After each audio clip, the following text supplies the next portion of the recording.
On parle maintenant du Kenya où la constitution adoptée en 2010 se voulait plus progressiste, notamment pour les droits des femmes. 16 ans plus tard, le compte n'y est pas. Par exemple, l'accès à la propriété reste pour elle un vrai parcours du combattant. Seuls 10% des Kenyanes sont propriétaires selon l'ONU. Cette journée internationale des droits des femmes est donc l'occasion de mettre la focale sur ces anomalies qui apparaissent notamment au moment de la transmission d'héritage. Femmes du Kenya, la bataille pour la propriété, c'est le choix de la rédaction. Un reportage à Nairobi signé Élodie Cousin. Esther vit dans cet appartement de 5 mètres carrés à Nairobi. De son mari mort il y a 4 ans, il ne lui reste qu'un certificat de décès. Mariée traditionnellement, elle n'a hérité de rien, ni d'argent, ni de terre. On en arrive à ne plus avoir un sou pour acheter quoi que ce soit. Mais parfois, je m'assieds et je me dis, si j'avais un capital pour démarrer, je pourrais rentrer dans mon village et construire quelque chose, pas à pas. Au moins, à la maison, on peut monter un commerce. Quand tu es chez toi, tu ne payes pas de loyer. Avant 2010, les biens étaient enregistrés au nom des hommes. Le cadre légal a évolué et garantit désormais aux femmes une égalité de traitement. Mais son application reste limitée.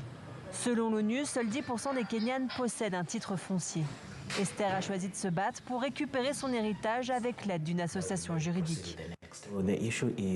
En fait, le problème, c'est que la terre n'est pas enregistrée au nom de votre mari, mais à celui de son père, qui est lui aussi décédé.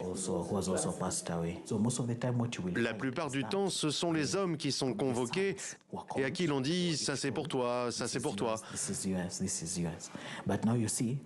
Les femmes, elles, ne sont jamais informées. Si elles ne font pas la démarche elles-mêmes de s'intéresser à ce qui est partagé ou distribué, elles n'en sauront jamais rien. Un dossier de succession en justice coûte entre 300 et 1 500 euros. Une somme souvent trop élevée. Pour cette spécialiste du droit des femmes depuis 30 ans, le système profite aux hommes, mais le rapport de force peut évoluer. De plus en plus de femmes contestent les successions et revendiquent leurs droits au titre de la loi foncière. Plus nous agissons, plus les choses changeront, car la jurisprudence contribuera elle aussi à faire évoluer les lois. Fin 2025, un comté de l'ouest du pays a franchi un cap. Une loi pour protéger les veuves de toute dépossession. Une avancée qui pourrait être répliquée dans le reste du pays.